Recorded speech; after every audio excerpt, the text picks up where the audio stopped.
Good afternoon, everyone. The webinar will be starting very shortly.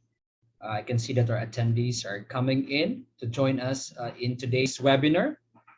And I'm very happy to inform you that in today's webinar, we have more than 100 participants attending from many countries. We have attendees from Thailand, we have from Indonesia, from Vietnam, we have from the Philippines, we have from Malaysia, China as well, and people from India. We have from the US. Good evening to you there. We have from Europe. Good morning to you guys. And we have people from Africa as well as from many other locations. And we'd like to thank you and we welcome you in today's webinar. We're just waiting for some of our attendees to come in, and our webinar will begin in a very short while. So yeah, then just keep coming. So just sit back and relax. And we have a very exciting topic that is coming your way this afternoon. And again, we'd like to just welcome you. And we believe that you would be learning a lot from our experts this afternoon's webinar.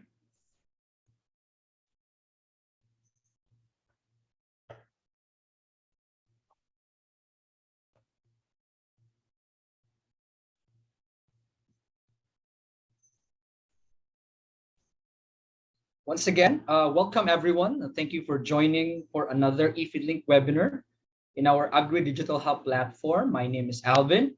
I'm from eFeedLink. And please allow me to talk a bit about our services.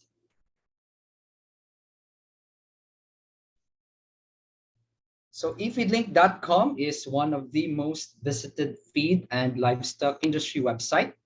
Our species-focused website has dedicated channels covering the latest market news, hot topics, technical information, industry interviews, event highlights, and company updates in the feed and livestock industry. Livestock and Feed Business Magazine is the preferred magazine for key decision makers from the feed and livestock industry to stay abreast of emerging market developments, industry happenings, and technologies. Do subscribe to Livestock and Feed Business at efeedlink.com. And in case you cannot receive the print copy, we are happy to send the e-magazine version that will be emailed to you monthly. Our Spout Info platform provides up-to-date market data for the feed and livestock, including feed additives like amino acids, vitamins, minerals, livestock data for swine and broilers, as well as macro ingredients data in China. Please feel free to spoutinfo.com for more information. Our Spout Info WeChat mini program is catered towards China and Chinese-speaking countries. Users can receive Spout Info local China market data on a daily and weekly basis. And finally, you can organize webinars on our eFeedLink Agri-Digital Hub platform, targeted specifically to the livestock and feed industry. Please visit agrihub.efeedlink.com to view and sign up for all our future webinars. And today, we are presenting the first part of our series on maximizing from your feed with the first topic on nutritional emulsifier, a sustainable and feed cost saving measure. eFeedLink has invited experts, Dr. Evelyn Dilizy, Brett Brunel, and Matthijs de Jong to share their knowledge and expertise in today's topic. Just a little housekeeping before we get started. If you have any questions during the presentation, please type them into the question box in your Zoom control panel, and we will bring them up during the Q&A session at the near end of this webinar. And now, without further ado, we will turn the time over to our first presenter, Dr. Evelyn Dilizy. Dr. Evelyn graduated as Master of Science in Bioengineering with the option in animal production at the Faculty of Bioscience Engineering at KU Leuven in July 2002. After she obtained her PhD at the same university in 2006, she joined the Institute for Agricultural and Fisheries Research Animal Science Unit as a senior researcher and research group leader of the small livestock husbandry. She performs fundamental as well as practical research for flat agriculture. Main topics of interest are dealing with nutrient requirements, relationship between nutrition and climate, that includes emissions and excretions, product quality and poultry health, investigating alternatives for crude protein sources, antibiotics, and general production problems with poultry. Furthermore, she is also president of the WPSA Belgium and active in different European WPSA working groups. Without further ado, please help me welcome our first speaker, Dr. Evelyn Delizy. Thank you for this nice introduction. And also want to thank for inviting me for giving this presentation. I'll first start to share my screen. Okay. And I will take a pointer. Okay, thanks a lot. So indeed, today I was asked to give an introduction about the nutritional emulsifiers, which is a sustainable and feed cost saving measure. So as I was asked to give an introduction on emulsifiers and emulsions, this is a setup of my presentation. I will first say something about fats and their digestibility and factors that are influencing the fat digestibility. Then I will say something about emulsions, what's the definition of emulsions and of emulsifiers, and what's their potential for animal feed and more about poultry feed.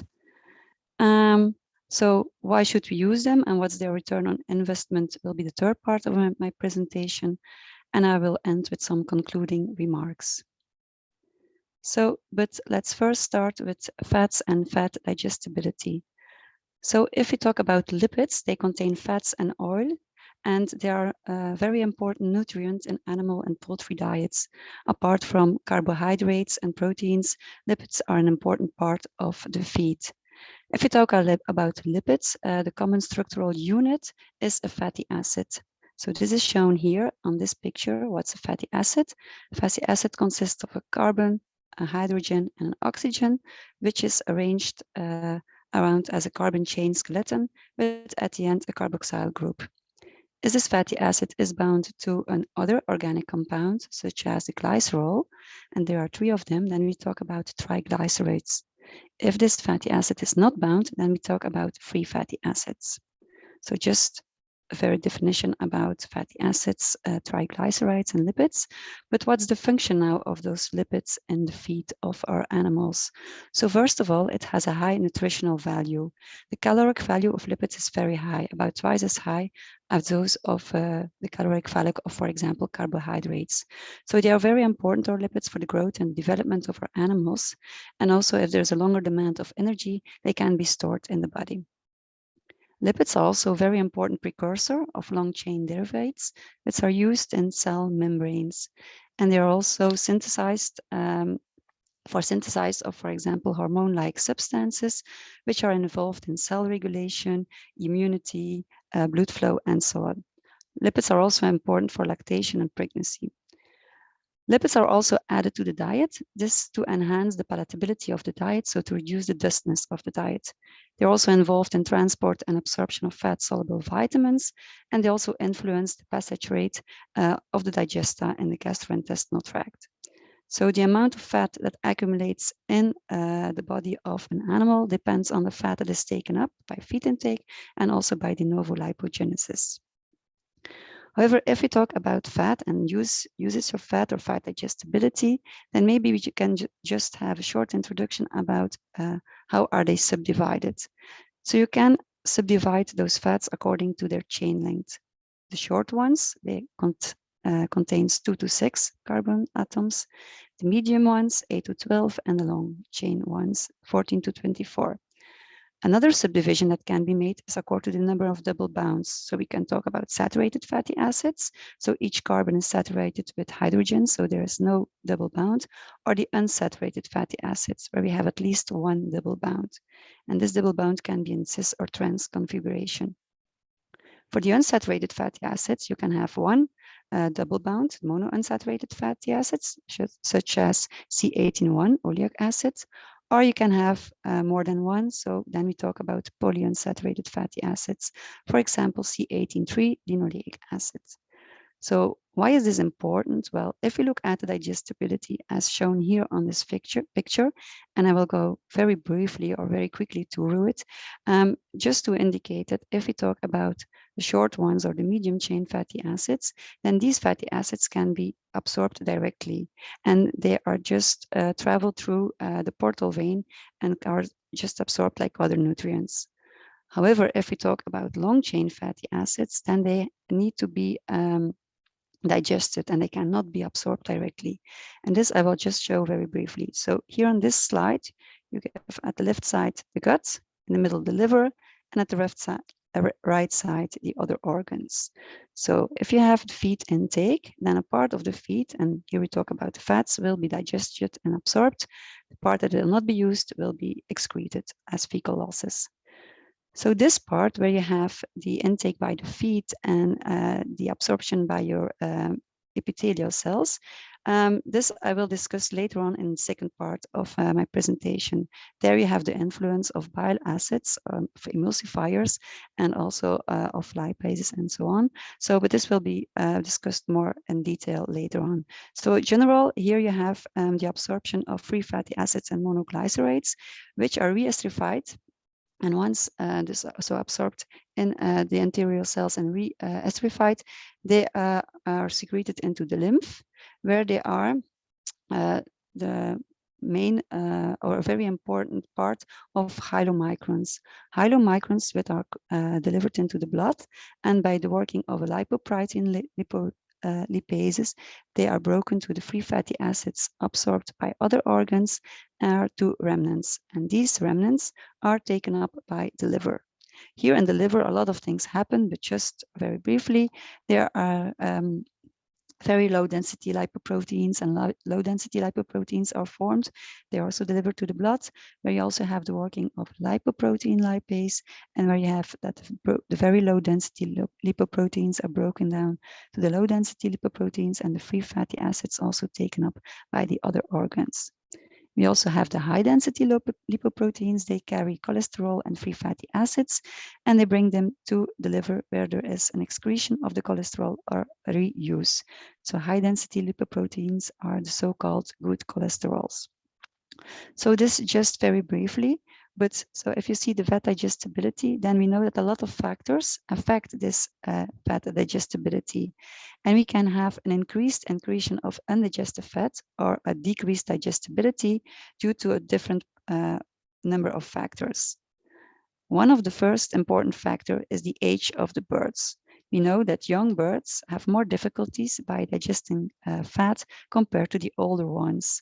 Why? Well, young birds, they have a lower amount of lipase, which is important for the digestion, and also of bile acids, which is also important for the digestion in the gastrointestinal tract, where you also have the micelle formation.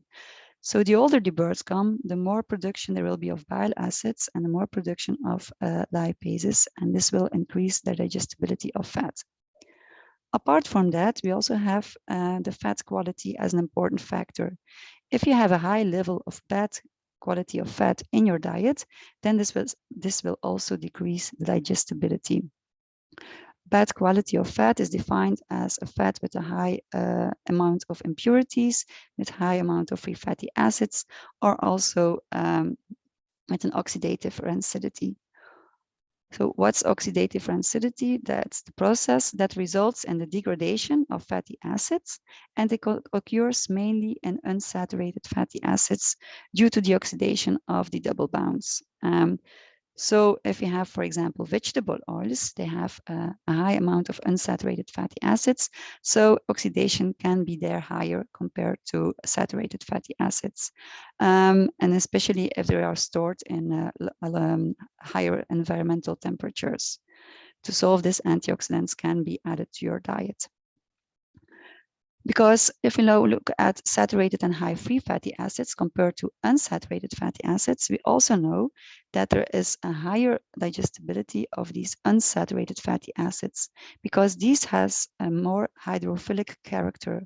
And why is this important? Well, we all know that if you look at poultry, that they have an intake of water about twice as high as the intake of their feed. So the digestion, or the amount in the gut, the gastrointestinal tract, is very watery. So by this hydrophilic character, it's easier for the unsaturated fatty acids to be dissolved in this environment. Just a small experiment that was performed by Leuvel and Martens in 2013, where they compared the digestion of saturated versus unsaturated fatty acids. So finisher and a grower diet were given to broilers with a total amount of 7%. And of this 7%, 4% was given as pig fat, or 4% was given as soybean oil. So if you now look at the digestibility percentages, then you can see that for the soybean oil, the unsaturated fat given in the green bar, that the digestibility was higher compared to that of the saturated fat diet. Not only age, fat quality, or the level of saturated versus unsaturated fatty acids is important for the digestibility, but also the calcium level and the non-starch polysaccharides. Why? Well, we all know if we digest our triglycerides, then they will be broken down in free fatty acids and in monoglycerides. So, but these free fatty acids can also interact, can also be bound with minerals such as calcium. So if you have a high calcium content in your diet, the formation can be higher or can be compared to a lower calcium content. And this formation, or this combination of calcium and free fatty acids, can result in insoluble soaps. So insoluble soaps, this means that calcium as well as free fatty acids can no longer be digested. Furthermore, you can also get an irritation of the gut mucosa, and by this, your water recovery will be reduced and your water content of your feces will be increased. As a consequence, you can have a bad litter quality, and bad litter quality also can result in more footpad dermatitis lesions, so a reduced welfare of your animals. If you combine the high calcium content with a high NSP content, then you even will get a lower digestibility. Why? Well, NSPs, they have an anti-nutritional effect. They increase the viscosity in the small intestine. So you get kind of a gel formation as shown on this picture. Here you can see it.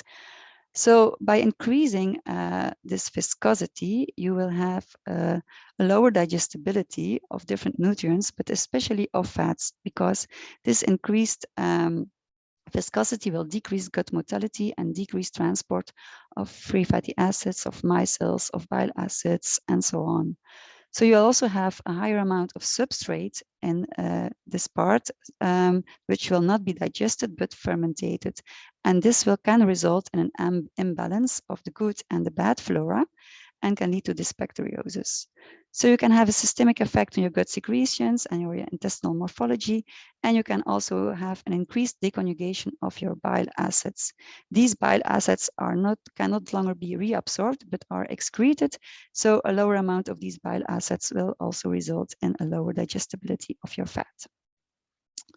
And finally, also the level of, or the amount of your fats will have an effect on the digestibility of the fat. So far, the general introduction about fats and fat digestion.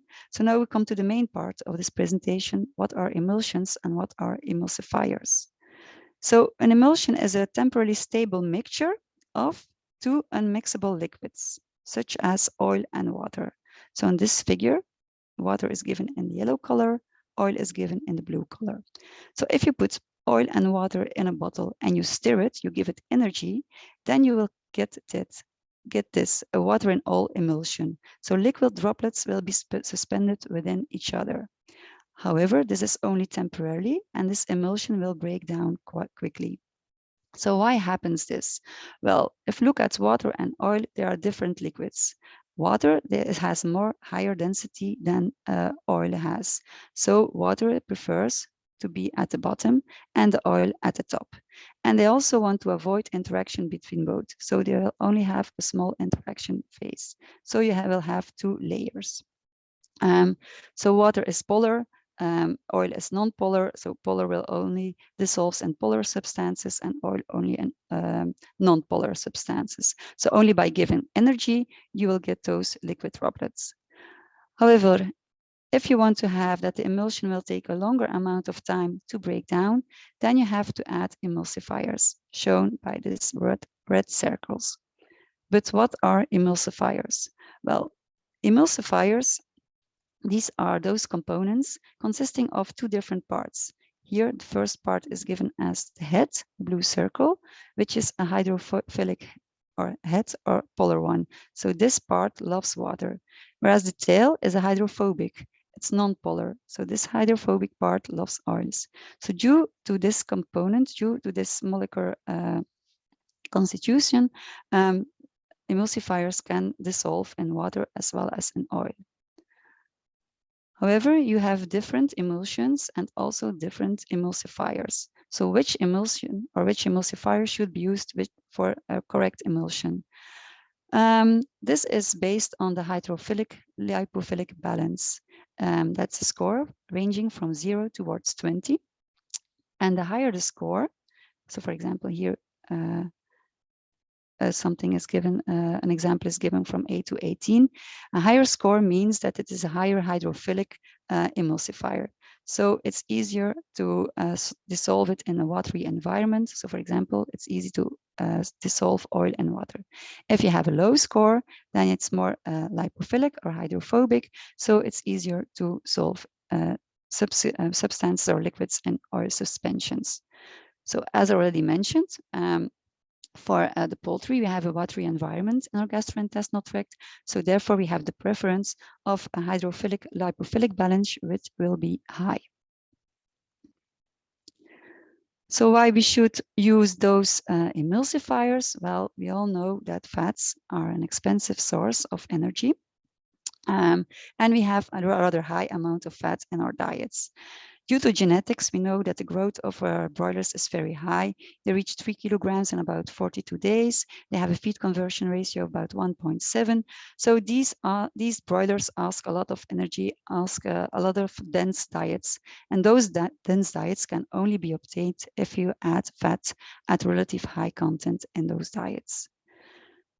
So adding those emulsifiers, so this non-natural emulsifiers, apart from the natural that are already present in the animals, the bile acids, is a good strategy to improve the fat digestion.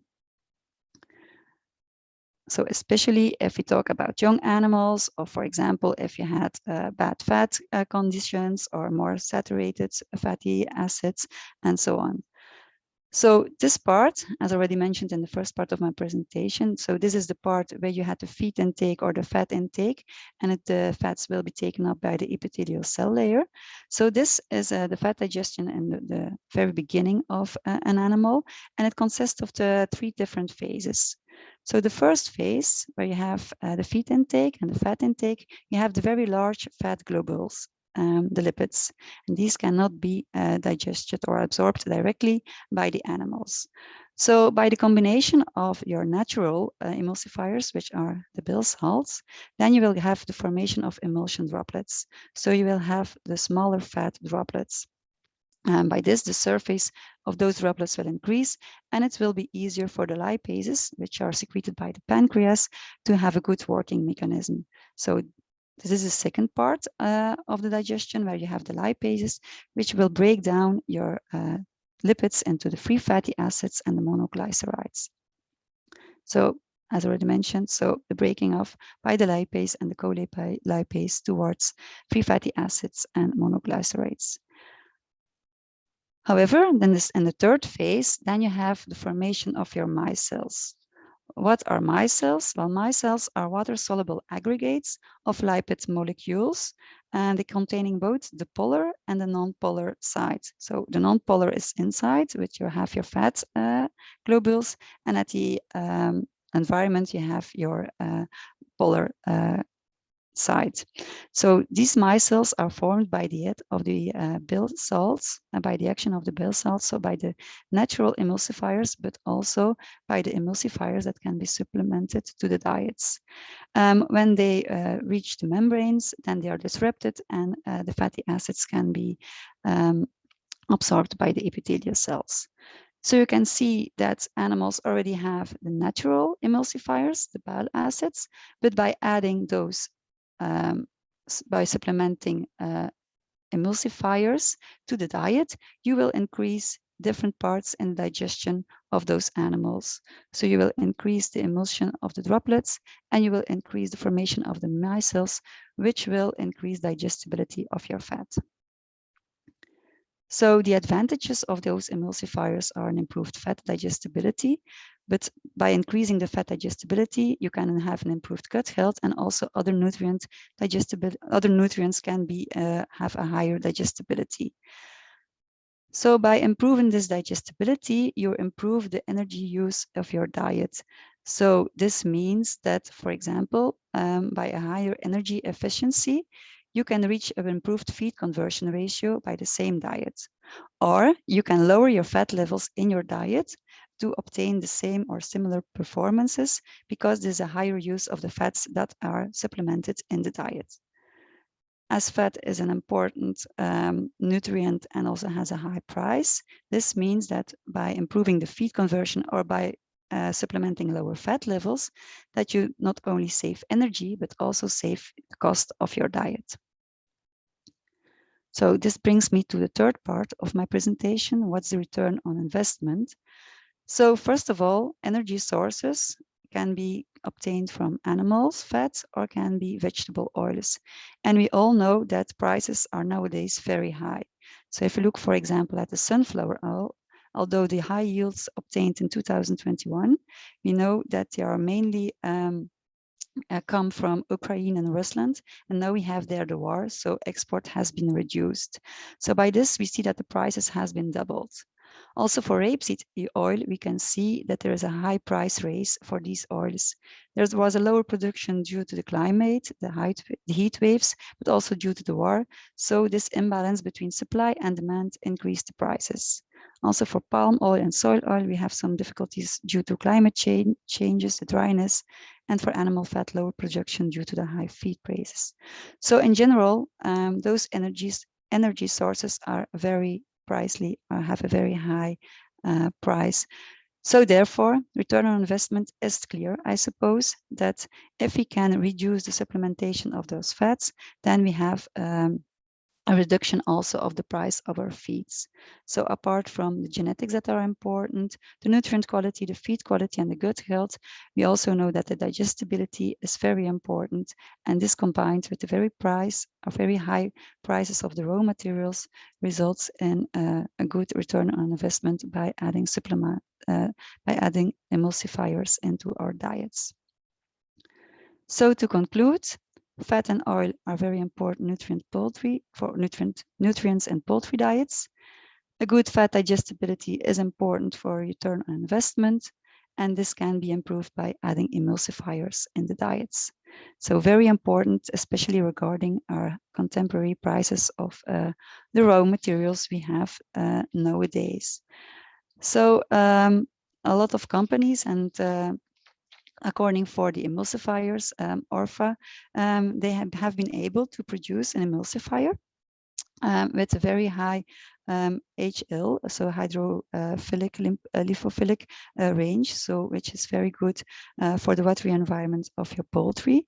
And by this can lower the costs of your diets and also results in a more economical and sustainable animal production. The effect of those emulsifiers have been tested in a broad range of trials, and I think these results will probably be presented in the next presentations. And by this, I want to thank you for your attention.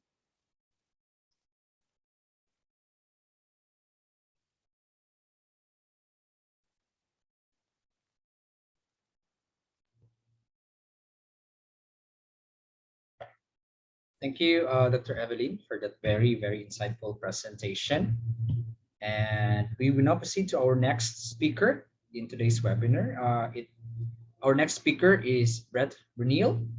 Brett Bruneel graduated as Master of Sciences in Biochemistry and Biotechnology from the University of Ghent in Belgium. After graduation, Brett joined Orffa as Junior Product and Innovation Manager and later became Central Technical Manager responsible for nutritional emulsifiers, organic trace elements, including organic selenium, and toxin binders. Since August of last year, he is holding the position of Innovation Manager. In his new role, Brett is responsible for the execution of the innovation protocol and expansion of product portfolio. Please help me welcome our next speaker, Brett Brunino. Hi, Brett. Yes, thank you for that kind introduction. I will now try to share my screen.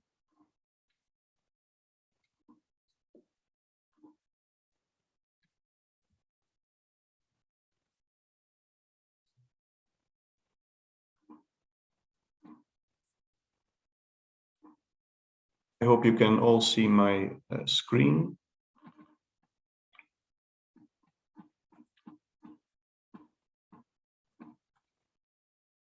Okay, perfectly. So, thanks again for that kind introduction. Also, I'm happy that Dr. Evelien Delazy was able to join us and give us a very nice introduction into emulsions and emulsifiers, and also the effect of these emulsifiers.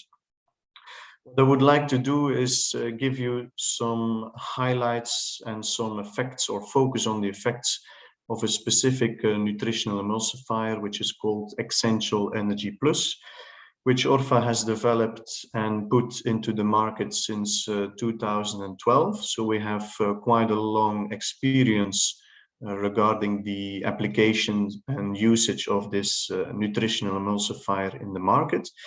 And what I would like to do in this short presentation is actually to paint a picture and show you the versatile effects of this emulsifier, of this nutritional emulsifier for animal production. So in my opinion, emulsifiers are a very versatile tool. They have many applications. We can, of course, focus on the saving of energy and saving feed costs, but I think there is more to an emulsifier than what people at first hand think of an emulsifier. So before I go into the before I go into the different effects of a nutritional emulsifier, I would like to emphasize what Dr. Evelien Delazy already mentioned, is that the HLB value is very important. And this is also an answer to the question how to choose the most optimal emulsifier. So of course, it's a very important question if you are working in the animal feed industry, because in the end, if we look to the market of emulsifiers, we see there are a lot of different emulsifiers on the market. But luckily, it is very easy to distinguish a more optimal emulsifier from a less optimal emulsifier. And the answer was already given, of course, is based on the hydrophilic lipophilic balance. So the hydrophilic lipophilic balance is something that can be calculated based on the molecular weight of the hydrophilic and the molecular weight of the lipophilic part of an emulsifier. And in the end, the calculation leads to a value between 0 and 20, as you can see on the scale. As Dr. Evelien Delazy already mentioned, if we look to the gastrointestinal tract of an animal, we can see that this is a very watery environment with a low amount of fat. So what we actually need to emulsify this fat in this specific environment, in this high watery environment, which is the gastrointestinal tract, for this environment, we need an emulsifier with a high HLB value. But what we see in the market, what we see in the market is that most emulsifiers are based on lecithins and lysolecithins. And if we calculate the HLB value of these products, of these compounds, then we can clearly see that the HLB value is quite low and less well adapted to the conditions in the gastrointestinal tract.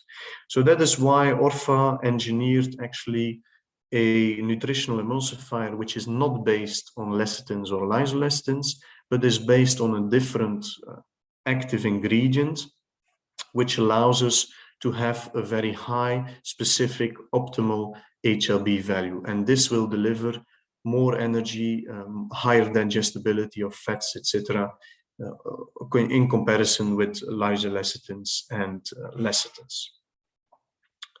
So now it is very clear how to choose an optimal emulsifier for your feeds. And for the rest of my presentation, I would like to focus on some quotes that we have been using or are using in our global marketing campaign for Essential Energy Plus.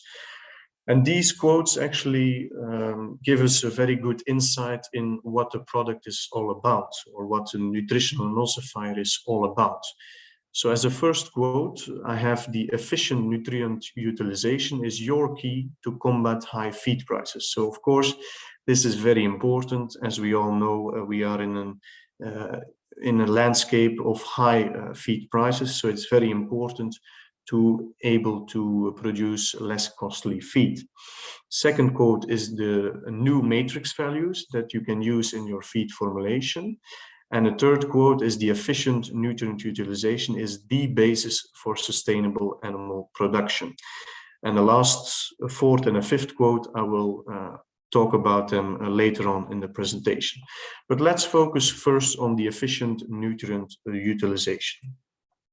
So if we talk about efficient nutrient utilization, and we discuss this in light of the effects of a nutritional emulsifier such as Essential Energy Plus, then we can see that if we do metabolic studies, which we have done quite a lot in the past, and also at this moment we are doing also metabolic studies, specifically in broilers, then we can see that the effect of the emulsifier is not only limited to the fat digestibility. Of course, it can improve fat digestibility, but in general, we see an improvement in energy digestibility.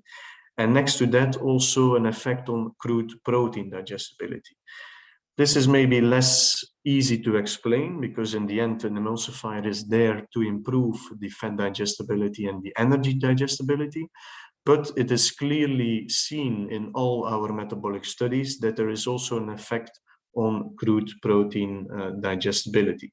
So this is also something that we propose to our clients by using our matrix values. Next to the improvement in energy digestibility, protein digestibility, and fat digestibility, I would also like to highlight some important points. And for this, I would like to zoom into one of the metabolic studies that we have been doing in the past. What is important when using a nutritional emulsifier is focusing on the fat level in the diet. So if you have diets with higher total fat levels, then you can expect more energy coming from the nutritional emulsifier, as you can see clearly on the figure. And next to that, a nutritional emulsifier is not only working on the added fat, but also on the fat that is in the raw materials, such as in the maize, for example. As you can see clearly in the figure on the left, when we do not add any soybean oil in this example, we still have a total fat of 3.4%. And we still have an effect, an improvement in the energy digestibility coming from Essential Energy Plus. So this is an important message. The more fat in the diet, the more energy that can be brought by Essential Energy Plus. If we do not have any added fat in the diet, it is still interesting to use an emulsifier, because the emulsifier works also on the total fat and not only on the added fat. Another important point, if we look to another metabolic study, is that our nutritional emulsifier works on different types of fat. As already mentioned by Dr. Dillesy, you have many different fat types with many different structures. I will say it like that. You have unsaturated, saturated, etc. What we have seen in our studies is that our emulsifier is not only working, for example, with soybean oil, but it also have a very nice effect with poultry fat and some mixtures of free fatty acids, etc. So The emulsifier is really working, optimizing the fat digestibility of all different fat types. Soybean oil, we see the highest increase. Poultry fat, we see a lower increase, but still economically interesting. And this is also something that we propose in our matrix values. We propose for different fat types, different energy upgrades when using our nutritional emulsifier. So the efficient nutrient utilization is in the end your key to combat high feed prices. And this is very important in the current climate of high feed prices, of course. And if we reformulate the diet based on the energy value, the matrix values of Essential Energy Plus, then we can clearly see there is an economical benefit in using our emulsifier. As mentioned in the previous presentation, if we reformulated the diet, we can push out some of these costly ingredients, such as, for example, the fat and the oils.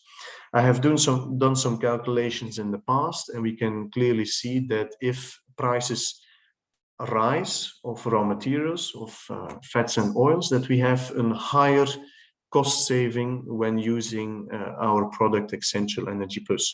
So in this example, we can see that Essential Energy Plus amounts to a cost saving of 6.6 euros per metric ton, which is a very high cost saving, and this is including the price of Essential Energy Plus. I already mentioned it quite a few times, but we have indeed these new matrix values that you can use in your feed formulation. So on the left-hand side, we can see the energy values that can be used based on the crude fat in the diet or the total fat. On the left-hand side, bottom corner, we can see the energy upgrades based on the different fat ingredients used in the diet. So we have an energy upgrade coming from soybean oil or for soybean oil when using Essential Energy Plus, but also for poultry fat, animal fats such as tallow lard, palm oil, and the full fat soybeans that can be used in your feed formulation. On the right-hand side, we also have the values for amino acids. We have seen the effect on crude protein digestibility, on amino acid digestibility. So we can also propose these values to you, which makes it even more interesting to use a nutritional emulsifier to reformulate the diet and have a nice cost saving. If you're interested in the values themselves, I have not mentioned them here, but if you're interested, please contact one of our local Orffa representatives, or you can come into contact with us via the Orffa website. A second topic that I wanted to touch is the sustainable animal nutrition. So what is important in the animal production nowadays is, of course, the sustainable aspect. We see a lot of pressure from consumers, from governments, etc., to improve the sustainability of animal production.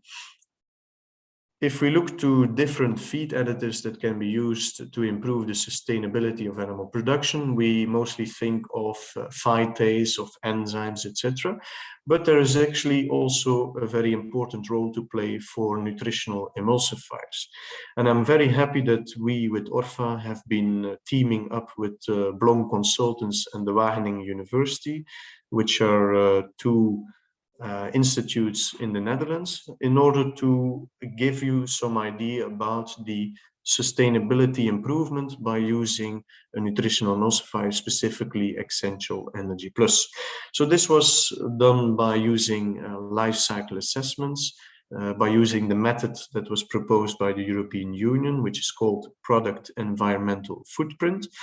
And within this life cycle assessment, we are actually going to take everything into account. As you can see on the right-hand side figure, we go from really the start, we go from the crop cultivation, until the transport of these crops, feed production, the production of the animals, and then the end of the life cycle is the 1 kilogram of live weight.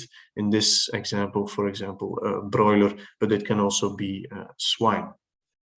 So without further ado, I would like to dive into the results. We have been teamed up with Blom Consultants, as already mentioned, and they have been specifically looking at the effect on our broiler trials. We have a lot of broiler trials where we reformulate the diet, put in Essential Energy Plus, and if we actually calculate all the inputs and outputs, all the emissions of CO2, etc., we can actually calculate one total value, which is the CO2 equivalent per kilogram of live weight. And for this specific trial, which was a Brazilian trial, we saw that the total CO2 equivalent per kilogram of live weight was 4.20, which is more or less in line with what we see, for example, in the Netherlands, in West Europe. But if we reformulate the diet by using the matrix values of Essential Energy Plus, we can see that some of the oil is being pushed out of the diet, and this will result in an improved CO2 equivalent per kilogram of live weight. Here we see a reduction of 0.12 kilogram of CO2 equivalent. To put these things into perspective, we have been calculating using this value in the Dutch poultry production. We can see that in the Netherlands, 1 million ton of poultry meat per year is being produced. Excuse me. And if we, if we would be able to apply Energy Plus in all the diets for broilers in the Netherlands, then we would be able to save 0.12 million tons of CO2 equivalent per year, which is huge.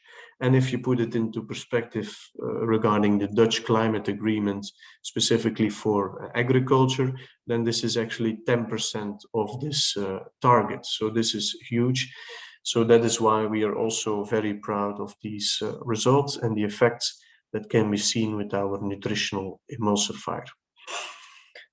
Next to the effects in broilers, we have also been investigating the effects on sustainability in our swine trials, in our fattening trials.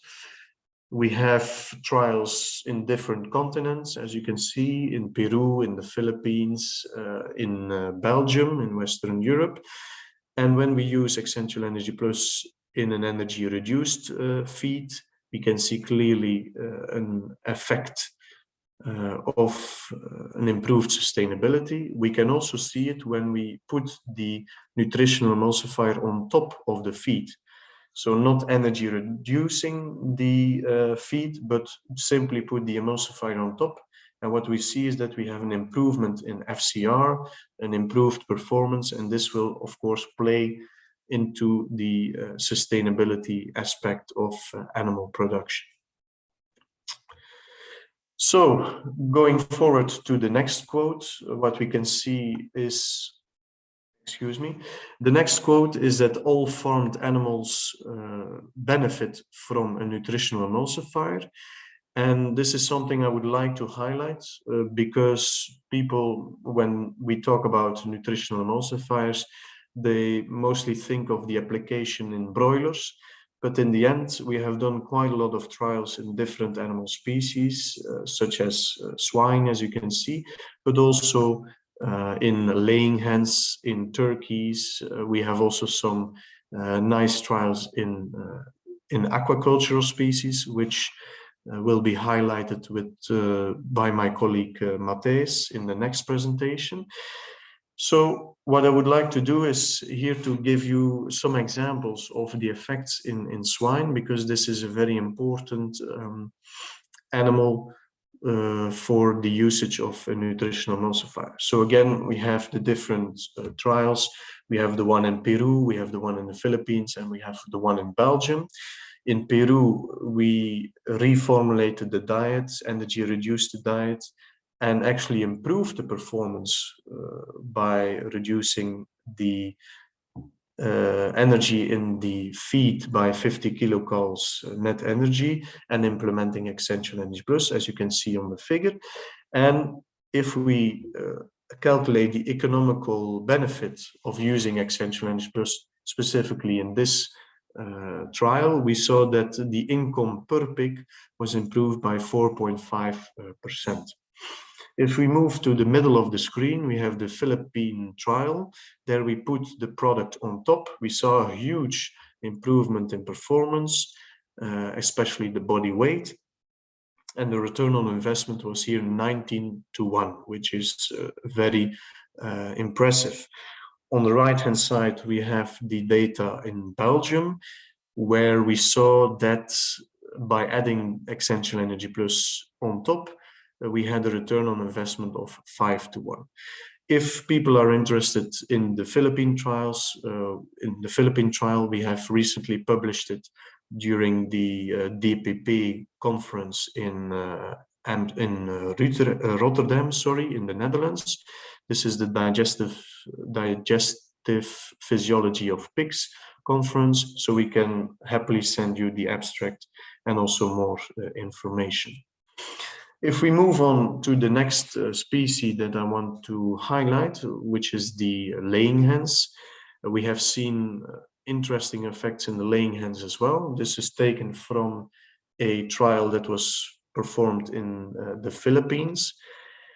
And here we actually saw that adding Essential Energy Plus on top in the first laying weeks from week 19 to 25, compared to the control, we saw a huge improvement in the egg production. The maximal improvement here was in week 20.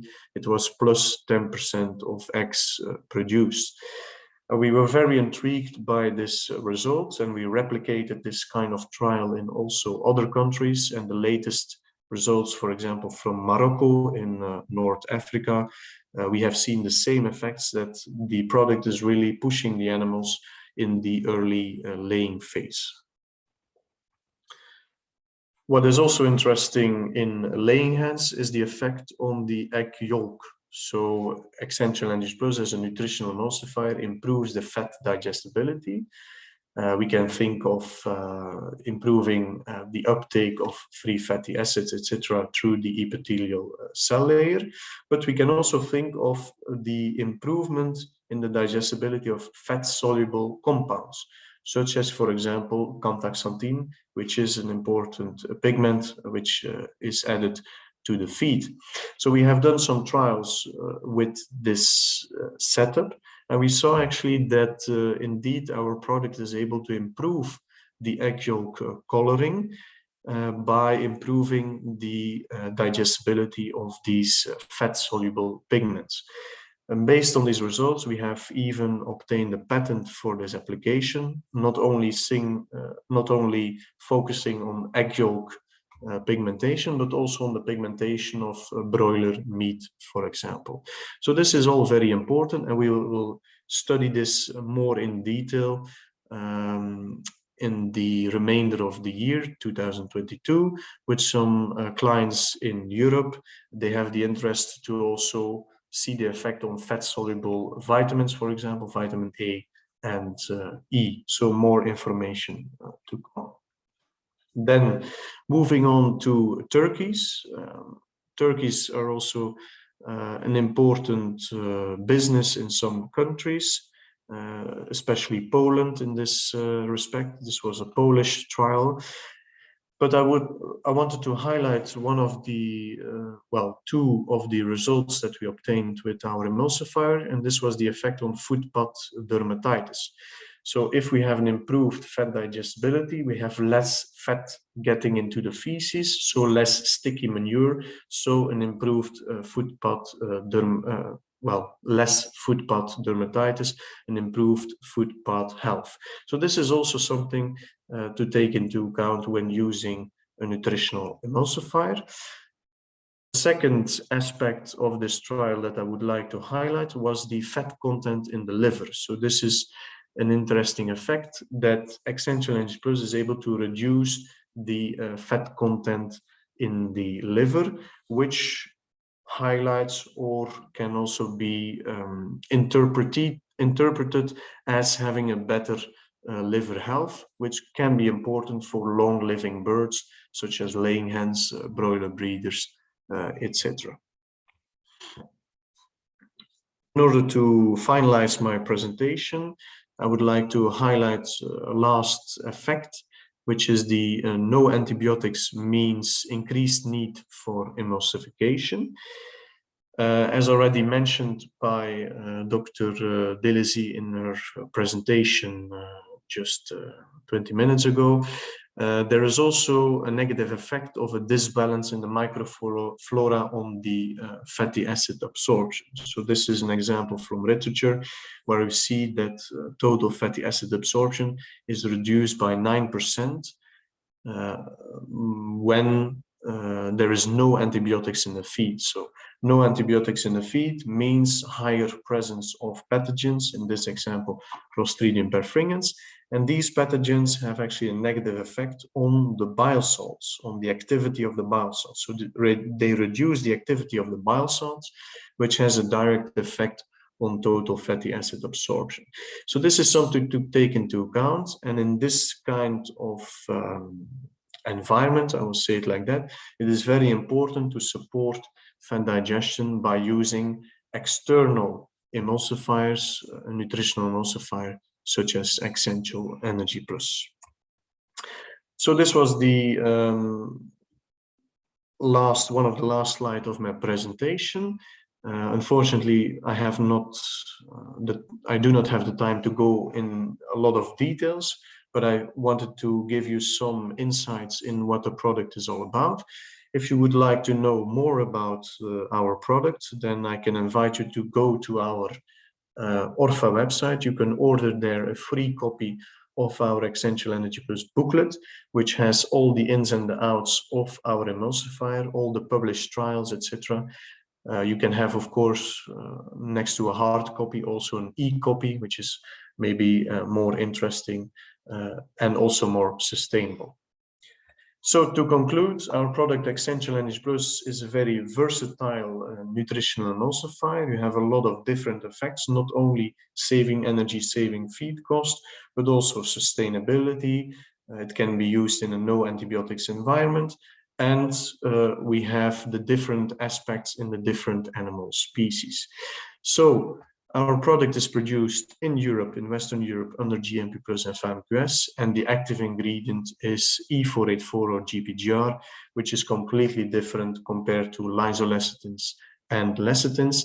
And the most important point, as I mentioned in the beginning of my presentation, is the HLB value of your emulsifier. If you're currently using an emulsifier, please ask yourself the question, what is the HLB of my emulsifier, and is it the most optimal one for the animals? Thank you very much for your attention, and I'm looking forward to the Q&A session. Thank you.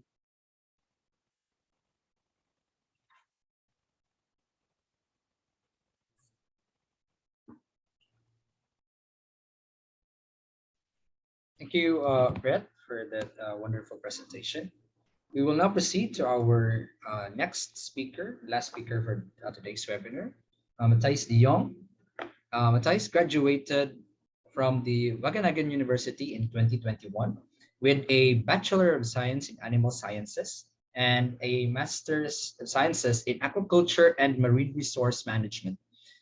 He is specialized in aquaculture nutrition and systems. After graduation, he joined Orffa Additives BV as Central Technical Manager for Aqua, where he is responsible for the aquaculture portfolio of the Essentials line from Orffa. With his role in the company and his academic background, his focus and expertise lie in the enhancement of fish and shrimp health and productivity by optimizing feed through feed additives. The use of nutritional emulsifiers in aquaculture can be a good strategy to reduce the increasing feed cost, especially in tilapia farming, the most produced species worldwide.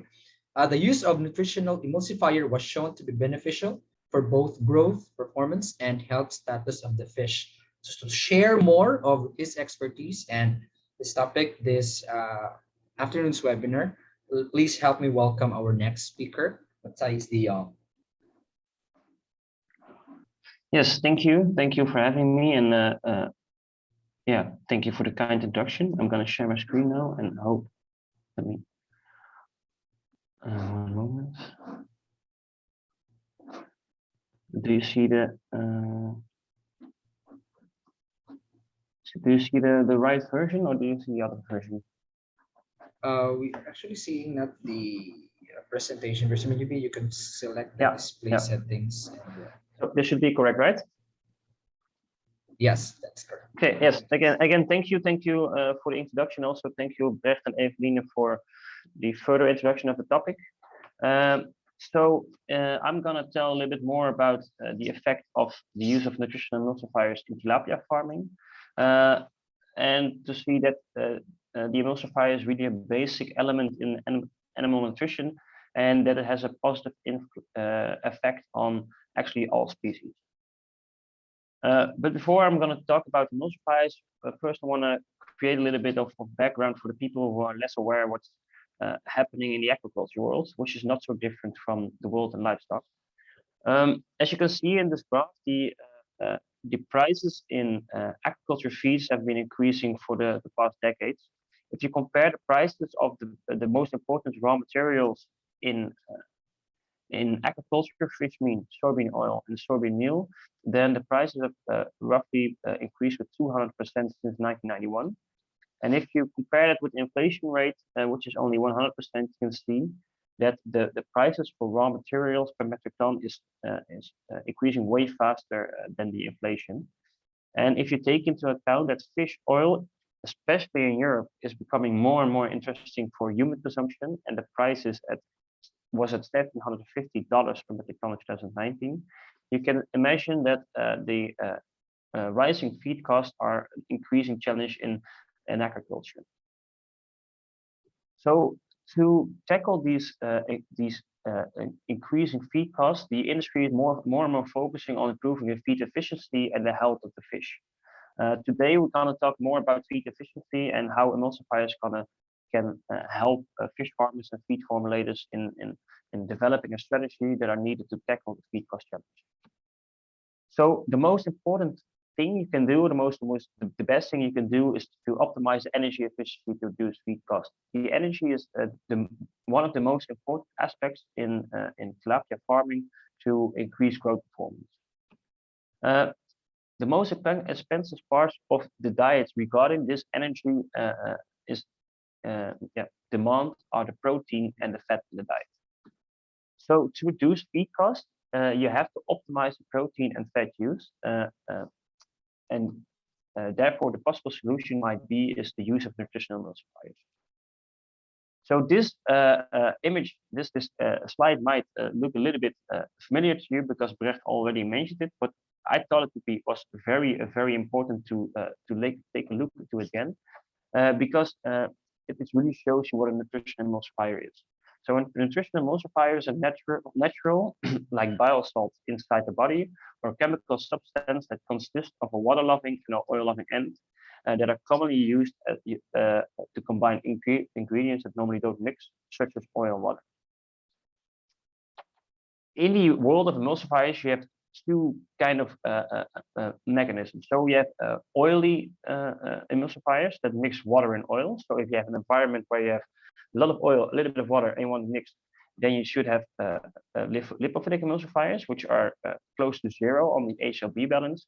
And if you have it the other way around, you have an environment with more water, and you want to mix oil in it, you should have an emulsifier which is close to 20.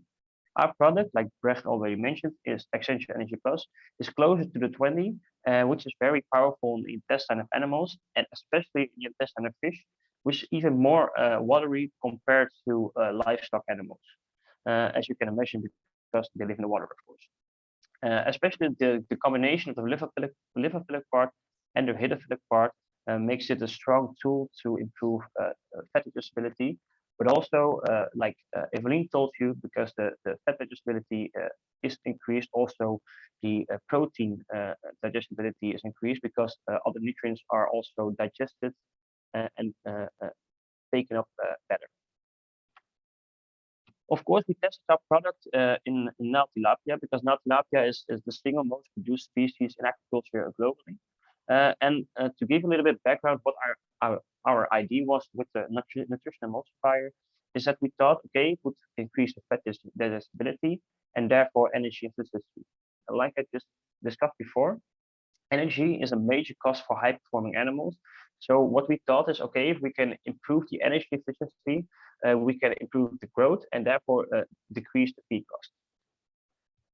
Additionally, it's also interesting, we did this trial in cooperation with Dr. Wang from Thailand. He was also interested in, okay, what happens when you increase the fat levels in tilapia diet? Will increasing fat automatically mean, okay, we have a better growth in tilapia? And what is the influence of the emulsifier on increasing fat levels? So besides adding an emulsifier in the diet, we also check different levels of fat to see the effect on the growth performance. We did it in this setup. So if you look at the table, you can see that the basal diet had a soybean level of 2.5%, and then we increased the fat levels with a step of 1.5% up to 8.5%. For every fat level, we had a diet without the Essential Energy Plus, so without the nutrition emulsifier, the red minus, and with the Essential Energy Plus, which is the green plus side. After 8 weeks of feeding, we checked the growth performance, but also blood analysis to see the health of the fish, and we checked fillet quality. First, let's take a look at the growth performance, which is of course the most important thing of the emulsifier. And what's actually interesting to see is that if you increase the growth, increase the oil level. So here you have the lowest level of fat addition, so 2.5% soybean level in the whole diet. And if you increase the oil in the tilapia diet, this does not necessarily mean that you are increasing the growth performance of the fish. Actually, the best growth performance in this trial was observed at lower levels of fat in the diet. Also, when you look at the FCR here, the FCR is not influenced by the amount of fat in the diet. So just putting in more fat in your tilapia diet, this does not mean my tilapia will grow faster, I will have more fish, I can sell more. However, when we look at the effect of adding an emulsifier on the growth, you see that especially at lower levels of fat, that an emulsifier can increase the weight. In this trial, at no fat addition, so at 2.5% fat, soybean level in the diet, you will see that adding an emulsifier at 350 grams per metric ton was increasing the weight gain with more than 2 times, and even in every level of fat addition, you can see that adding an emulsifier significantly increased the weight gain over 8 weeks. Imagine what it can do over the whole cycle. When we look at the FCR, we can see that, again, especially at lower levels of fat in the diet, the emulsifier has the strongest power of improving the FCR, and that the biggest increase of FCR is observed at no extra fat in the diet, where the FCR decreased from 1.9 to 2.8. But you can see here on the graph that only the fat addition of 6% is not significantly different from the no emulsifier, but for the rest, all are significantly higher. So this showed that the emulsifier can statistically improve the weight gain, FCR, and additionally, we also saw that it statistically improved the protein efficiency ratio and the specific growth rate. Next to that, we also saw a trend improving average daily gain, just indicating that even though just adding fat might not work, adding an emulsifier, regardless of how much fat you use, always is beneficial for the performance. Like I said, we also checked for health, because on one hand, the main goal of this product is to improve growth performance. We already saw before in the previous presentations that the addition of an emulsifier can also improve the health of animals. So for this experiment, we checked at the primary indicators of oxidative stress, which are CAT, SOD, GPX, LZM, and MDA. And what you can see is that if you add more fat in the diet, in general, the antioxidant status and the immunity status of the fish decreases. So adding more fat in the diet is stressful for the animal, and the overall health status of the fish decreases. However, what you can see is that if you add a nutritional emulsifier, this effect is minimized. So in the left graph, you see the blue, the blue, the green, and the red line without dots, which is just without an emulsifier, and the red dots with an emulsifier. And in general, you can see here the same, that increasing the fat decreases the antioxidant status, but an emulsifier again increases this immune and antioxidant status. So again, indicating, just like we discussed before by Brecht with the antibiotics case, that this emulsifier is not just only improving growth, but also by taking up good nutrients, taking up fatty acids, taking up fats, decreasing the fat accumulation in certain parts of the body, it can increase the health of the fish. Of course, it's also interesting what does the emulsifier do on the enzyme activity, and especially on lipase activity. We also checked others like amylase and protease, but they were unaffected. But what we could see here is that especially at lower levels of fat in the diet, where the amount of fat is not really triggering an increased lipase activity, you can see that adding a nutritional emulsifier increases the lipase activity. So the threshold to really start producing the lipase and increasing the fat digestibility is improved by adding an emulsifier. One of the most important things about animal production, fish production, is of course flesh, fillet yield. So in the end, you want as much flesh on your animal as possible, because that's what you sell in the end. And what's interesting to see is that when you add more fat in the diet, the fillet yield, so the percentage of flesh on the fish, is roughly the same. You see here significantly lower fillet yield in the 1.5% fat level, but in general, the amount of fillet on the animal is roughly unaffected. However, when we add a nutritional emulsifier, then we see, especially at lower levels of fat in the diet, a significantly increase of fillet yield. So especially when you see here at the 0 and 1.5% fat addition, you can see that an increase of 45% or an increase of 39% of fillet yield. So if we just take a look at the first one, the amount of flesh on the fish is increasing from around 45 to around 70% of the animal, which is of course economically very interesting. So the conclusion about this trial with Dr. Wang was that a fat is not always beneficial for tilapia. Just adding fat on your diet thinking they will grow faster is not the way to go for this species. However, adding a nutritional emulsifier has led to an increased fillet yield and dependent on dietary lipid content. So the power of the product is not at high levels, but can already be seen on lower levels of fat. Also, the nutritional emulsifier improves the digestibility and protein efficiency ratio. This combined and the combination of an increased health status has enhanced the growth performance by improving the FCR and the weight gain. What we saw is that the best effect was seen with a low dietary lipid content. Additionally, the fish fat, the emulsifier had also a balanced antioxidant status. And the last conclusion is that increased emulsification also resulted in increased lipase activity, which is linked to an improved lipid digestion and absorption. So this trial already showed us a little bit, okay, nutritional emulsifiers might be a possible solution against increasing feed costs, but this still scientific. Let's see what can happen on a farm. So we took the product, we took Excretion Energy Plus, and we said on a farmer, okay, we want to test it and see what can it do in your situation. So again, here the background, we thought, okay, Excretion Energy Plus can improve fat, protein, and energy digestibility, retention, and efficiency.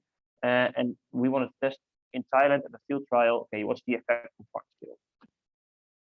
So what we did, we had 7 tanks with 1,500 fish per tank who were followed during the entire life cycle, and or at least to a phase of the growth cycle. And we had 3 diets with the NE, so Excretion Energy Plus at 350 grams per metric ton. And we had 4 tanks without the product. all the same stocking weight, all the same number of fish. And then we just check for survival, growth performance, and feed efficiency. So about the results. So if we talk about survival, fish health, and feed intake, in this trial, they were unaffected by the addition of nutritional emulsifier, which was Extension Energy Plus. However, when we look at the growth performance, which is in the graph, which are the blue bars, you can see here that the growth performance was significantly increased by adding the emulsifier. You can imagine that if you have this amount of extra growth in just 90 days, but the growth was 92 days, this is of course pretty impressive. Also, when we look at the feed efficiency, which are the orange dots, the FCR decreased from 1.7 to 1.44. The difference between those were with a p value of 0.06, not like it's not significantly, but really a trend that it increased the FCR. If you can translate this into a big whole-wide sector improvement, you can say that again, this product shows that it can increase the FCR and improve the FCR, and really can help by the sector by improving the strategy to reduce feed cost.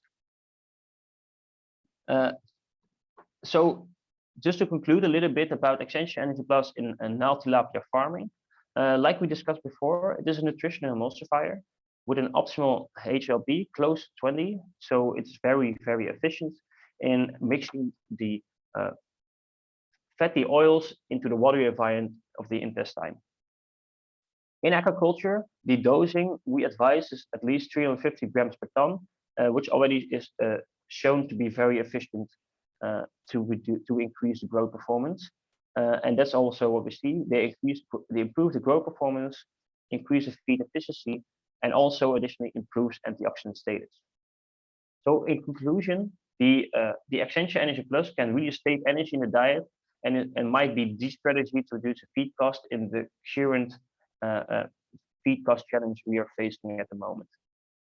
I would thank you for your attention, and if you have any questions or remarks, please ask them at the Q&A session. But if you come up with one later, you can always contact me at my email address, or just give me a phone call, text message, whatever you want. And thank you for your time and your attention.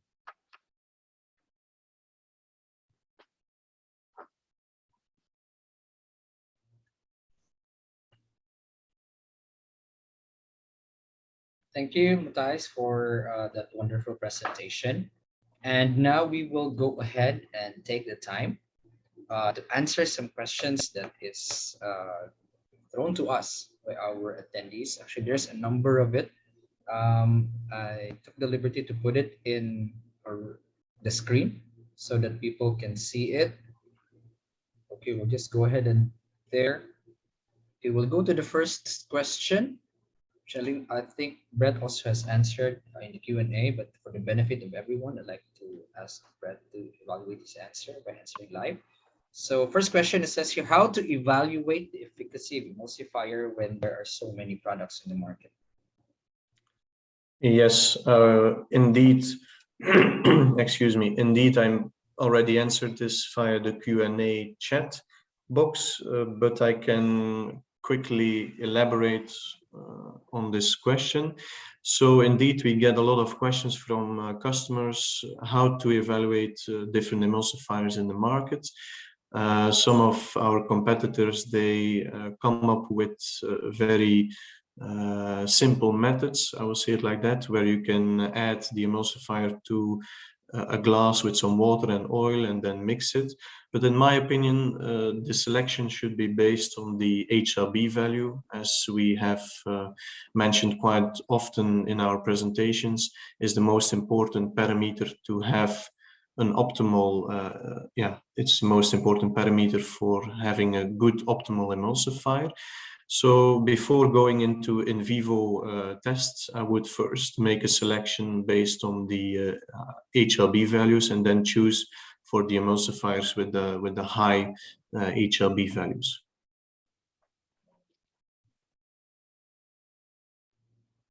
Thank you, Brett. I'm not sure if there's any addition to that from the other speakers. Okay.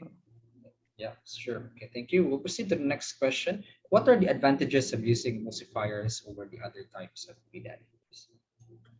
I can also elaborate on that because I already answered it in via the chat box. But as you know, other feed additives, for example, phytase, NSP enzymes, etc. These enzymes or these additives, they work on a specific nutrient to improve the digestibility of these specific nutrients. But when we talk about the emulsifier, it is specific for fat. This is very logic, of course, because it's an emulsifier. But what we see in our trials is that you can actually use emulsifiers together with phytase, with NSP enzymes, and other feed additives, and still see a beneficial effect of the emulsifier. This means that the emulsifier is really adding value to your feed because it is able to improve the digestibility of a specific nutrient, which is not helped, or digestibility of this nutrient, the fat, is not being helped by the other feed additives. So that is something very important, because I really get that question a lot. Can you use it in combination with this additive, with that enzyme, etc.? And the answer is yes, you can, because it will have an additional benefit.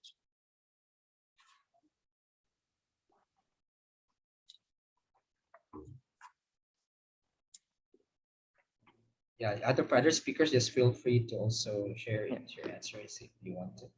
So we'll just proceed to the next questions. I think 3 and 4 we can answer it like as one, since it's, I think, related. So third questions here is how much energy can be spared using emulsifier, and or in the fourth question, how much energy can be reduced in the formulation after using emulsifier? I think in particular here is in broiler feed and laying hen feed. Yes. If I may, I can also comment on that, or maybe some of the other speakers can also comment, of course. But looking at the energy that can be spared, this depends on a lot of factors. So you have, of course, the total energy in the diet before reformulation. You have the amount of added fat to the diet, the type of added fat, and then the total level or the crude fat level in the diet. So all these parameters are very important to be able to evaluate the energy sparing effect of the emulsifier. So all these parameters have to be taken into account. But let's say, looking at the different trials that we have been doing in the past, we expect an energy saving effect between 35 and 90 kilocalories per kilogram of feed. Specifically for broilers and layers, we have the matrix values. So if you're happy to see them, use them in your feed formulation program, please contact me or Matthijs, or you can also contact your local Orffa representative, or contact us via the website, and then we can discuss more in detail how to apply the different matrix values to your specific feed. All right, thank you, Brett.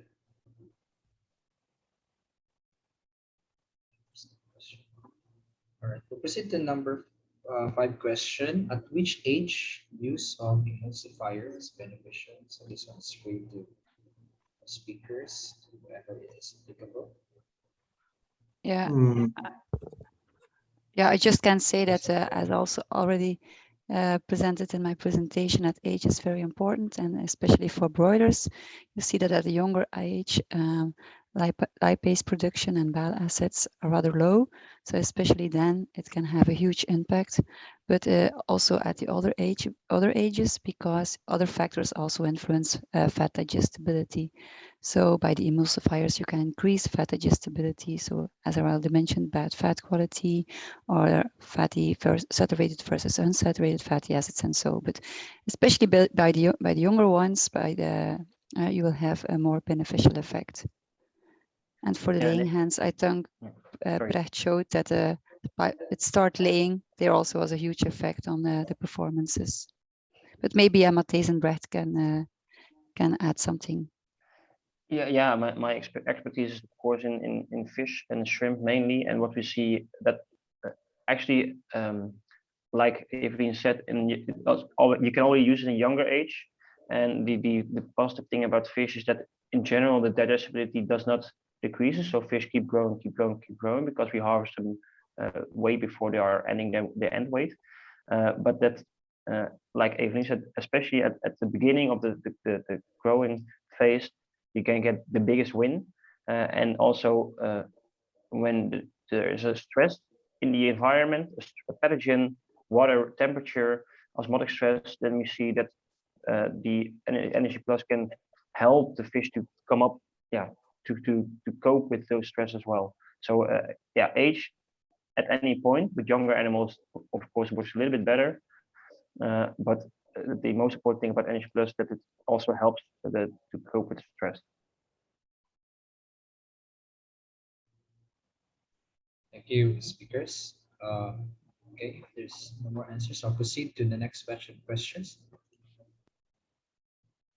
Okay, this question says alternative ingredients are used to replace corn and wheat, such as rice bran, sorghum, etc. What should we pay attention to with emulsifiers in this formulation? I think that, and it doesn't really matter, because the emulsifier just works the same for every fat. Of course, they might work better for some fats, but in the beginning, it's just a fat mixer. So the source of the fat is not of a huge importance inside of the intestine. I think I don't know if Brecht or Evelien want to add more on that, but I believe that the source of the fat is not that important. Well, I can add that when you start replacing corn and wheat with rice bran and sorghum, that you will have an effect on the amount of fat that is already in the raw ingredients or in the raw material. So in the end, you will also have an effect on your total fat in the diet. So maybe you have to add more fat or less fat, depending on the amount of fat in the raw material, to obtain a desired total fat level. So of course, if you start changing raw materials, raw ingredients, and you do not add the same amount of fat, then the energy that will be brought by the emulsifier will be different, because as I already explained, the energy upgrade coming from the emulsifier is based on the total amount of fat, on the crude fat level, and also on the to a certain extent to the type of added fat. So of course this will have an effect. But if people that have this question want to see what is the effect of our emulsifier in their rice bran sorghum based diet, then I would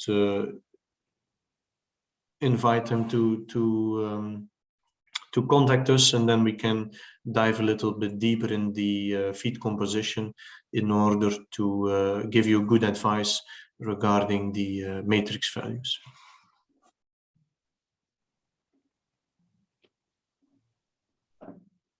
Thank you, speakers. We'll proceed to the next question, whoever it is applicable. Where is false synthetic emulsifier sodium sterol 2 facilitate by choosing emulsifier? I read that question in the chat box, but I don't I don't quite understand the question. I know the synthetic emulsifier that is mentioned in the question, but I do not understand what the question is exactly. Maybe you can elaborate, but of course, yeah. Okay, for this, I think for this question, we will let the attendee know that he or she can send elaboration of his question through email to us, and the speakers will be happy to address it in a more personal manner. Maybe Yeah. the question is what's the H2B to LP ratio? That's maybe the question, but I'm not sure. Yeah, I was also thinking in that direction. Well, to be honest, I'm not really sure what the HRB value of sodium stearol to lactylate is, but I think it can be easily be calculated or looked up on the internet. Yeah. To add something, we have done in the past some tests against, well, comparing our product with this synthetic emulsifier mentioned in the question. I believe it was often used or still often used in South Korea, if I'm not mistaken. And we saw that our product is bringing more benefit than this synthetic emulsifier mentioned in the question. But the person who mentioned, who asked the question, we can get into contact and discuss, of course. All right, thank you, speakers. Okay, we'll proceed to the next question. Actually, we still are receiving a number of questions in the Q&A. We will try and answer them during this time of the webinar. So proceed to the next question. What are the key parameters in setting up matrix values for feed formulation that ensures cost savings in feed sourcing and usage?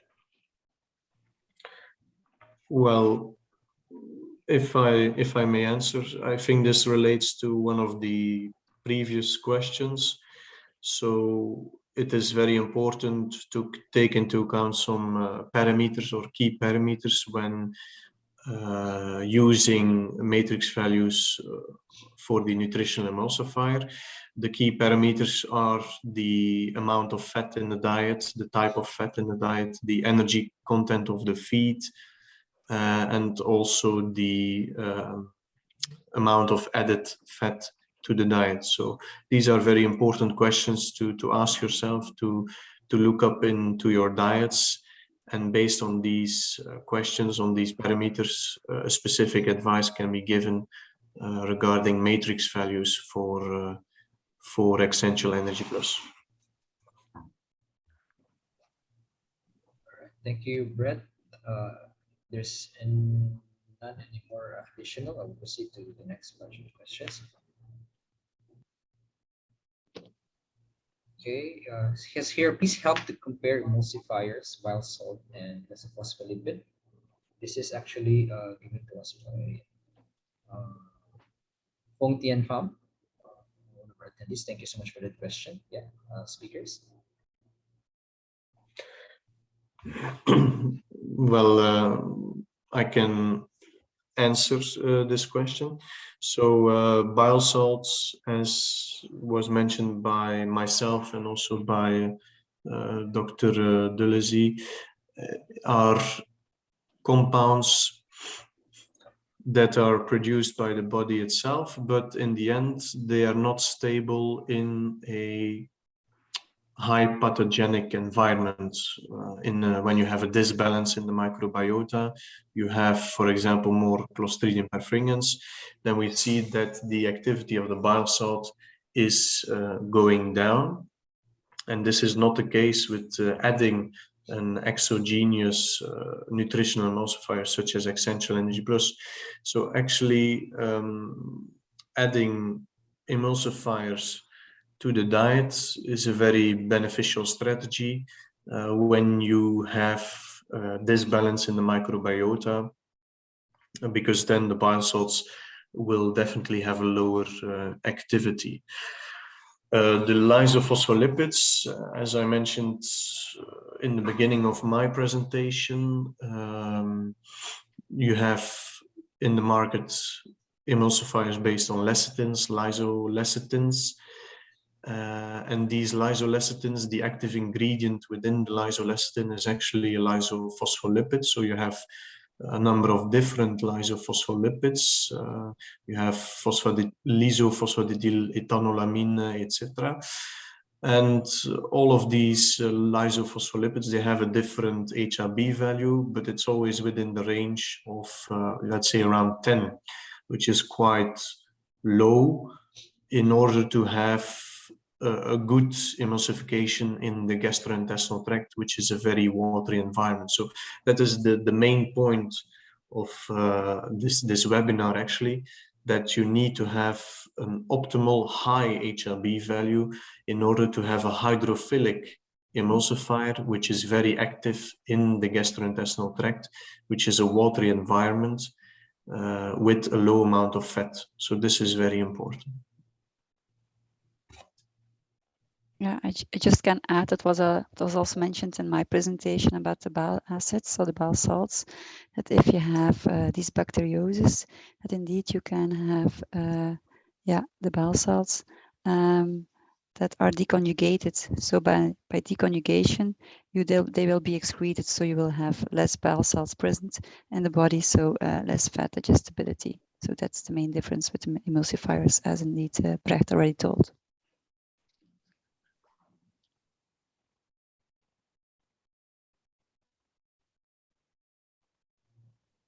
All right, thank you, speakers. We'll proceed to the next question. What is the minimum crude fat level of the diet that we can use emulsifiers? I think if you look at my presentation about the tilapia one, you can see that already have very low levels of fat inclusion at only 2.5% of fat. You can see the positive effect of the emulsifier. So of course, there should be fat in the diet, but if you have normal raw materials, always fat in the diet. And especially if you also add a little bit, then I don't think there's an absolute minimum of crude fat in aquaculture diets, of course. I think the difference between agriculture and livestock is not that big, but my presentation already showed that at low levels of fat, that the product also has a positive influence, because it already normally in the intestine, for example, the lipase activity needs to be activated by enough fat. And when you have an emulsifier, this emulsifier makes sure that there's more fat offered to the receptors that are inducing the lipase activity. So therefore, it increases that activity as well. So I think an emulsifier can already work at very low levels of fat. I can also add that in my presentation, in one of the first slides, I showed the improvement in energy digestibility when you have different diets with different amounts of added soybean oil. And even in the treatment where we do not add any soybean oil, we saw an improvement in the energy digestibility based on the addition of Essential Energy Plus.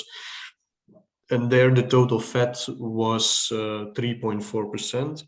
If I'm not mistaken. This is of course based on the fat that is already in the raw materials. But from a general point of view, I think for broilers and poultry, you can say that starting from 2.5% total fat, 3% total fat, it becomes interesting to use an emulsifier. And this level of total fat, 2.5–3%, is something that you mostly get when using corn, soybean meal, etc. So actually, when you are not using any added fat, it is still interesting to use an emulsifier because you always have a certain amount of fat. And this also links to the answer of Matthijs.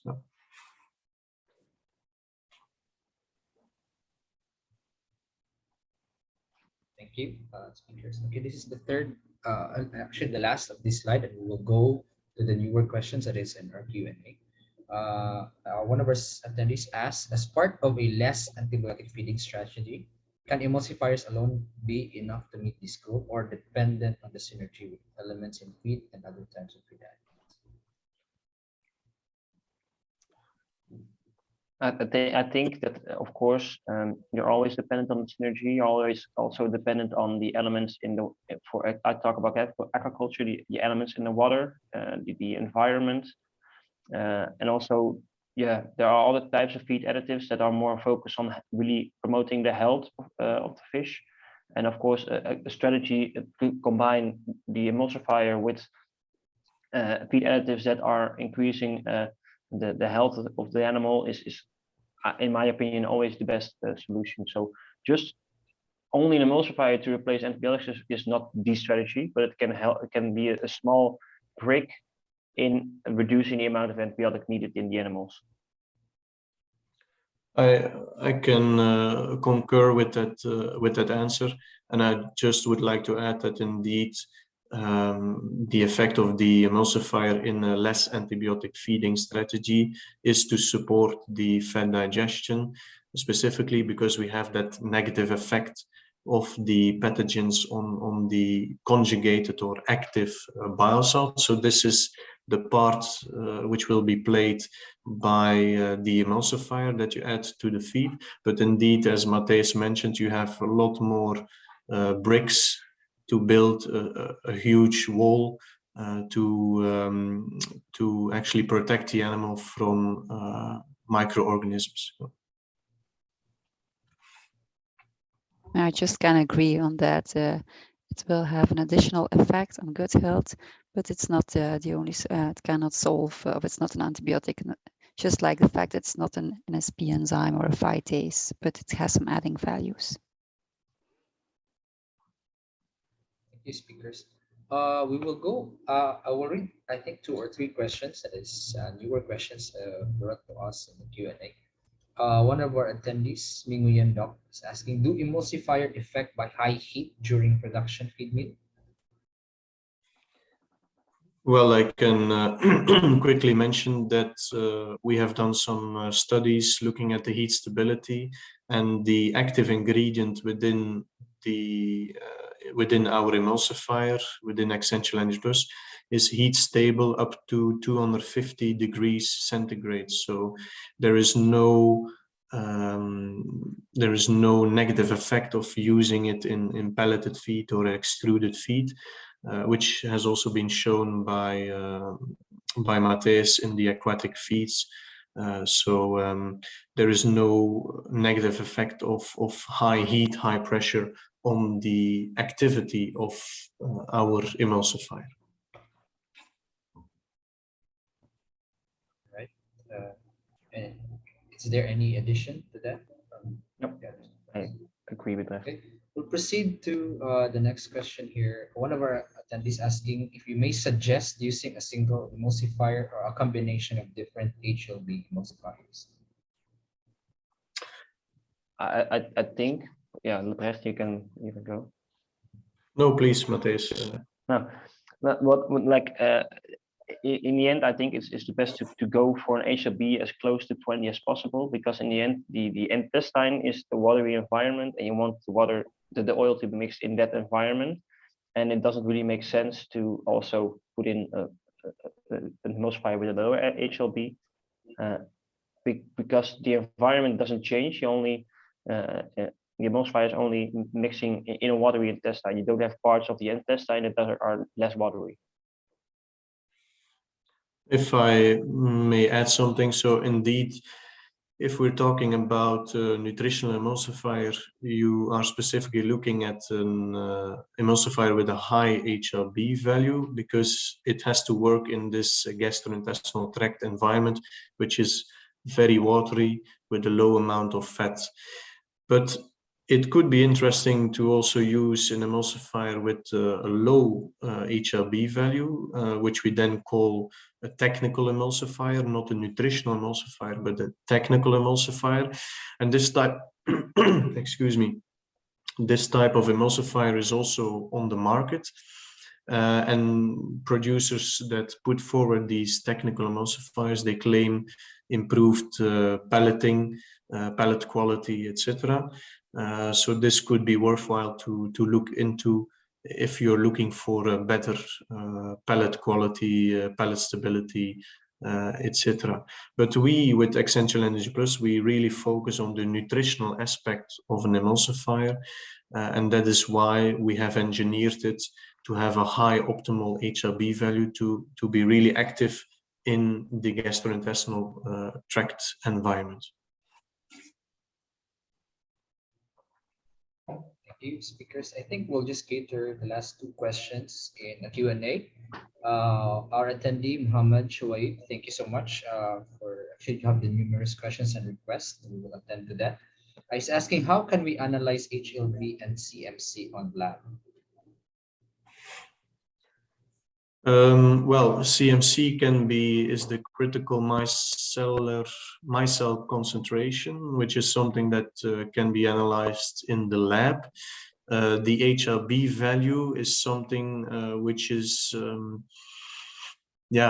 something that is calculated based on the molecular weight of the active ingredient. So if you know the molecular weight of the hydrophilic part of the emulsifier, and you know the molecular weight of the lipophilic part of the emulsifier, then you can use a certain formula, it's a ratio, and then you can end up with a value between 0 and 20. But it is a value which is based on calculation, not on analysis.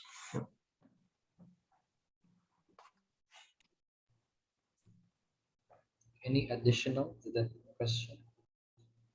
No. We'll take this last question from one attendee is asking, using an emulsifier on top without matrix can increase growth. Will it not disturb the energy to amino acid ratio?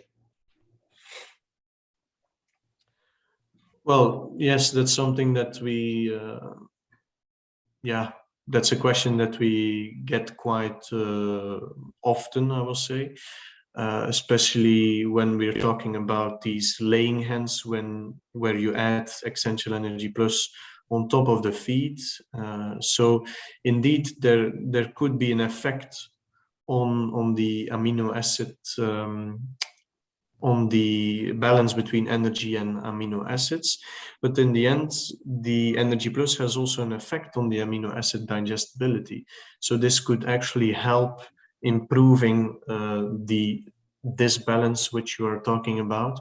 So maybe it would not be a disbalance, but actually, again, a balance between energy and amino acids or proteins. But this is something that we need to further investigate. We have done quite a lot of trials together with customers looking into the laying hens. There we have opted, or they have opted, to add the emulsifier on top, because that's more easy than to start reformulating the feed. And eventually they're very happy with the results, with the number of eggs produced, with the quality of the eggs.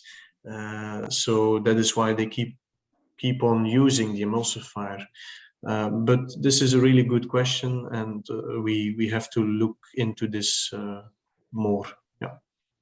Yeah, and I can add to that in general in agriculture, the same strategy is used. So it will be the main strategies that are used on top, and they're always, so the same questions sometimes pop up, but the same positive effects of the emulsifier at this point is obvious at the moment. Okay. Thank you, speakers. Maybe we'll just take this last question from Mr. Muhammad, which also thrown out as another question, so we'll be happy to answer this. He's asking, what are the level of lipase and bile acid at age 7 in broiler? Could you repeat the question? Sorry. He's asking, what are the level of lipase and bile acid at age 7 in broiler? That's a good question. Well, I don't know the levels by heart, I will say it like that, but you have a lot of literature references that show the levels in broilers, for example, at those ages. What I can say is that, but maybe Dr. Evelyn can comment, as she lightly touched it in her presentation, but what I can say is that in the younger animals, the production of lipase and bile acids is not optimal, is not the highest. So it will definitely be lower than later on in their life. Yeah, I just can agree that the older the broilers come, the higher the levels become also. But I also don't know the values of those bile acids by head. So I also have to look it up in literature. Thank you, speakers. I think that is all the time that we have for the questions. And to our attendees, thank you so much for the questions, specifically to Mr. Muhammad Shuaib. I know that you have also requested for presentations to be emailed to you. We will email your request an email as well to our attendees. And if you may look at the chat, one of our Matthijs also shared an email, some email addresses that you can email to if you need more information. And I believe that our speakers would be happy to answer and give elaborations to your questions personally. And for questions that we may not have answered on this Q&A session, we will be forwarding them to our presenters, and their response will be emailed to you accordingly. And of course, once again, we would like to thank our speakers for their time in this webinar. Dr. Evelyn Delitzi, Brett O'Neill, Matthijs de Jong, thank you so much for your time. And of course, to our attendees, we appreciate you being here and we welcome any feedback that you have for this webinar. Please do visit eFeedLink Agri-Digital Hub for more industry-related presentations. And once again, thank you for joining us today, and we would be happy to see you in our future webinars. Thank you. Thank you. Thank you. Bye. Thank you. Bye. Bye. Bye.